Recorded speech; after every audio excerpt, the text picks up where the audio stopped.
Hey guys, Rafe here from Evolve Move Play. So today's reader question comes from Kelsey Smith. Kelsey Smith recently came and joined me for a training session here at Volunteer Park, and she was very excited about natural movement afterwards and was climbing in a park in Boulder and was asked by a ranger to move on. And this started her thinking about the balance between the need of human beings to move in natural environments and the potential that we have to be destructive to those environments.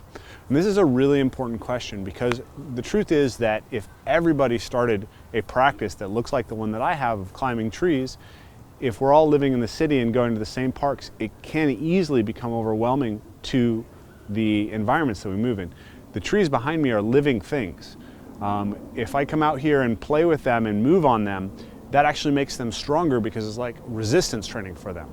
But in the same way that if you had to lift too much weight over and over and over again, your body's going to start breaking down. If too many people come and climb on these trees over and over and over again, limbs are going to start to break, the branches, the bark's going to start to flake off, which is going to become a way for disease to enter the tree, and pretty soon the area is destroyed. And you can think about this really simply. When everybody walks in a specific way and on a specific path, the grass dies and you get this hard packed dirt. We've killed the natural environment in that spot by overuse. So overuse of environments is something that those of us who want to do natural movement really need to think about. But there's a flip side to that, which is that when people are told to always stay on the path, to always be on the concrete, to never engage with nature, they don't develop the same passion for the natural world. They don't develop the same aliveness and engagement with that world. And without that, they're far less likely to be stewards of the environment. They're far less likely to care about the trees. I have so much more attention to the environment around me and so much more care for how it will progress going forward because I have this regular interaction with it. So most people are not going to start leaving the gyms and climbing trees right away. So don't be too worried about your individual impact. Do think about it though. Are you causing erosion in the places that you're training? Are you breaking something? Are you overstressing a tree limb? But you can train. I've been training in nature primarily for years and have not damaged the environments. I keep going to the same environments. They're doing great. Most of the damage that I see in the environment comes from the city coming in and chopping things down because they're afraid, I guess, maybe people will climb.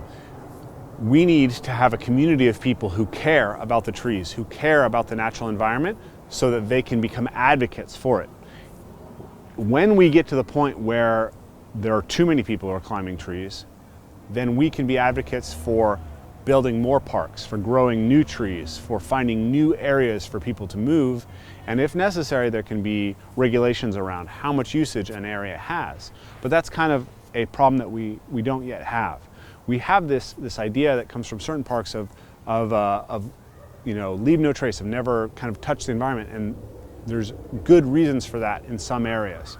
But it's become sort of ubiquitous in the whole culture of sustainability in the States, and it's not necessary. There are a lot of nature parks in Europe that are intended for kids to play in, and the nature survives much better than you might expect. And I think that can be true of parks all over. So human beings are part of the natural world and we should be interacting with our natural world, but we have to be aware that we can overstress it, and that if you're going to take on a natural movement practice, you should be taking on the idea of sustainability and how we're going to preserve this environment so that we can play in it and that future generations can play in it. So I hope that helps, guys. Have a good week.